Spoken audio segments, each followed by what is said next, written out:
Oy, magandang umaga Pilipinas. Good morning Luzon, Visayas and Mindanao. Maraynaga, Bicolandia, Albay, Legazpi City, mga katiwala. Welcome po digdi sa programang Bicol Express. Magatugang ay nasa kabangaan na po kita. Kani pong bulan ni Enero. Ngunyan pong pecha 15. Kani bulan mga katiwala aldaw ni Huwebes. Sarabahin kita, sunod pong alas 9 sa mga mainit na istorya asin issue kan aldaw. Kami po ang sa inyong mga katiwala Jam M. Ako man po si Susan Balano. Siriman sa mga nakantabay na sa tuyang ngunya na pagkaaga sa telebisyon, radyo, asin internet. Live na live po kaming masasabayan sa pagi naman kan DCTV Cable Network. Live po kita sa Channel 2, mga tugang, and sa 1008 kHz. Sa inyo pong mga radyo sa AM band. And syempre, masusundan man po nindo kami sa Facebook, ang Radyo Veritas Legazpi. Live na live po kami dyan, mga katiwala. Salamat po kan sa inyong padagos na pag-follow, pag-like, and share. Yan. And syempre, mga tugang, sa tuyaman na pag-aaram, kana mga pangyayari po dyan sa satuyang kapalibutan, makakatuwang niya to dyan sa luhasan sa tuyang mga katiwala patrol. Sa pagpapabot po kan mga istorya, sing impormasyon, mga follow-up development story, mga tugang katuwang katiwalang Rolly Serrano. And syempre, si Dens Altayaon man po sa Lado Technical, Sinda Hil Barcena and Maki Pagal. Oy, ngunyan po, January 15, sa muyaman po nga pagpapaabot ni na pagbati. Duman po sa mga may okasyon na ngunyan po nga aldaw, and lalong-lalo na sa mga nag-birthday po, ngunyan pong Huwebes 15. Happy birthday po sa Saindo. And bisperas ngunyan sa kan fiesta kan Barangay Santo Niño. Ay, sa ngunyan. Santo Ay, Domingo. managad.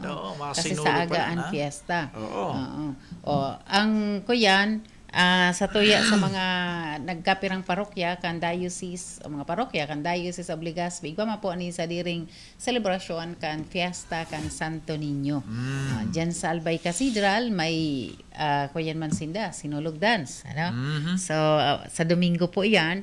And diyan kay kay classmate mo, kay Father Paul. Oy, diyan sa Mount Carmel, malilipot. Good morning, tabi Father Paul. So igwa man po sinda diyan, igwa sindang so parang procession pag early morning. Tapos may mga misa po and iba pang mga aktibidad. So magkasumaro po kita sa mga aktibidad para sa selebrasyon kan fiesta kan mahal na Santo Niño. Kaya pala duman sa Cebu, tama? Sinulog. Yeah. Cebu. So ready naman sinda. Makasabay duman.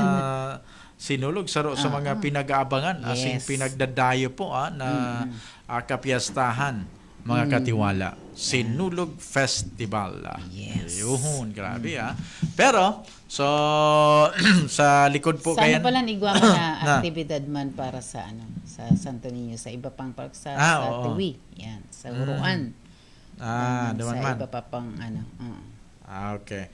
So, sa ibang kayan, mga katiwala, na kaseributan na yan, nyaon man po nasa tuyang pag-antabay man mga tugang, kay ni po mga tugang na nagbabanta, na raot na naman in panahon, digdi po sa satuya, and in fact, mga katiwala, Albay, Legazpi, and nito, mga tugang is nyaon na kita sa signal number 1 tabi, mga katiwala. Ang Albay? Iyan, kasabay na po kita sa signal. Ngunyan po sa bagyong si Ada, na primerong bagyo. Ngunyan po mga tugang na 2026. Huwebes pa lang ang suspension kan face-to-face biyernes. Sa aga, January 16. Pwedeng may pagbabago. And 17. Sa bagay sa mga pag signal number 1, automatic po ang suspension is kinder and elementary. Yan. So high school, senior high, and college, igwa po. Sa bagay sa mga college, dahil pa man kay klase, sa next senior week, high and high next school week pa. So mga sa public, so mga private na nagpuna po ka na klase, So yan po ang magiging schedule po yan. Oo, medyo magayon ngunyan ang panahon daing taklob ang bulkan. So hiling-hiling ta po, pero dai po kita pagkatiwalang maray sa panahon kasi baka bigla naman kitang oranon. Kasuha bigla kitang inuran, di ba? Grabing Na di naman ako kasopon. Inabot kaming uran. Sabi kang nagsundo sa ko, diretso ta na ma. Yun naman sa nangya. Oo, dumog naman sa nangaya kita. Mhm. Mag ano ka sa nangaya dyan. Ta, ako man ang madudumog. Ta, mas dakula siya. Nakaprontera. Kaya lang, pag abot ko sa ron, paraching ako ang bida. Yun na naman. Okay. So kaya kasubago, ingat po kita. Tatry ta po makontak su Pag-asa kaya lang busy sa linya. Pero nakuha ta po su data. Ngunyan po as of 5 a.m. Mga tugang na consign po ang pinagababantayan ta na si Bagyong Ada, Tropical Cyclone Bulletin number 4, Tropical Depression Ada as of 5 a.m. Today.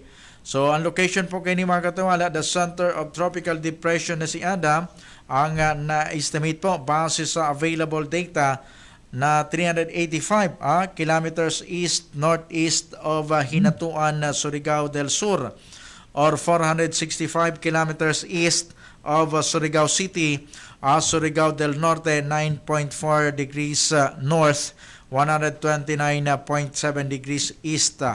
So, maximum sustained winds of 55 kilometers per hour, 55 kilometro per hora, harani sa sentro, and gustiness o doon na minaabot po sa 70 kilometers per hour, mga katiwala.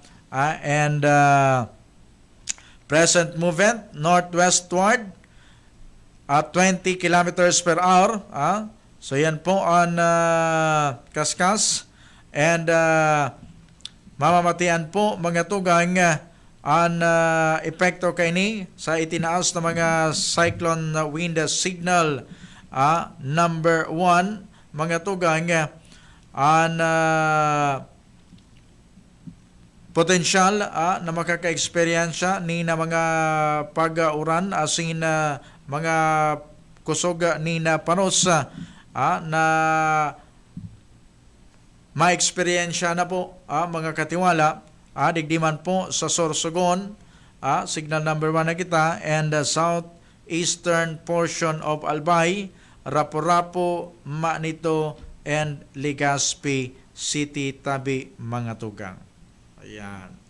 Okay, and the rest, so iba-ibang mga lugar, and harayo naman po inisa sa tuya.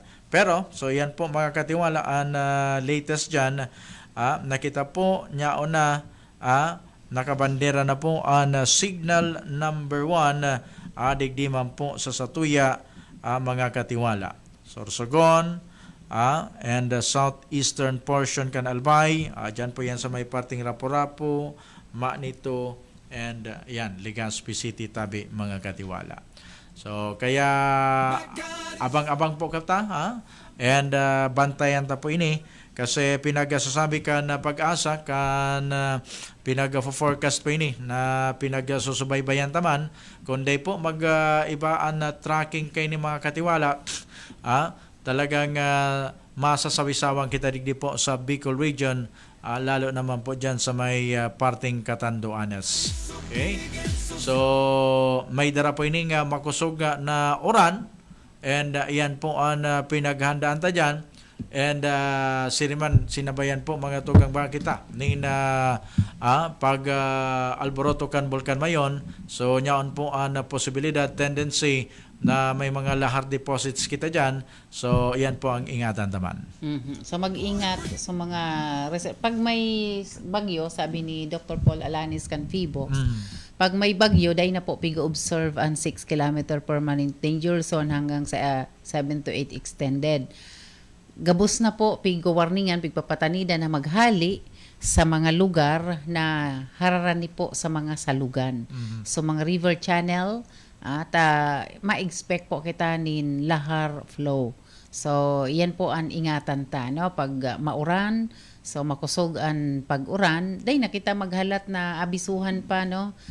Day pa nga kita pigdadaraman ngayon ni Kap. Day pa nga nagpapaluwas ang ang local government unit na mag-evacuate.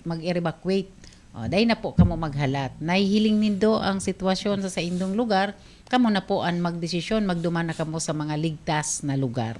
Yan, kasi safety first. No? Tama. Dahil mo kita maali. Tapag dahil man nga kita nag-ali, dahil man nga aram kang kan mga autoridad na nag-ali kita, dahil kita marasyonan. Importante ang buhay kaysa rasyon. Tama. Diba? Kasi pag buhay ka pa, pwede mo pang ipaglaban ang karapatan mo sa rasyon. Pero pag dahil na, nakapungpung na ang bitis mo na Dahil ka na marasyonan. Dahil ka na marasyonan. Malimusan ka. Limusan Pero sa- bako ka na ang magikinabang. Di ba? Pero last na yan, alimusan mo.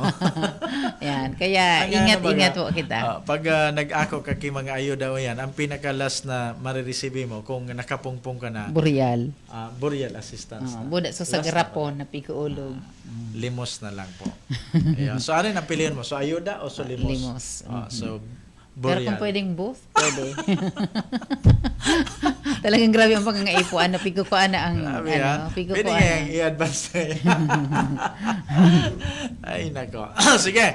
Alas 7:46 sa mga katiwalaan oras at dyan sa tuyang pagbalta. Makakasabay naman ang DepEd Albay. Kasabago sa Legazpi. And makakumusta ta po ang presenting sitwasyon. Lalong-lalo na Yes, dakol na kasaributan ang DepEd man ngunyan. Okay? So, mabiltada kami. Makalis lang kanya.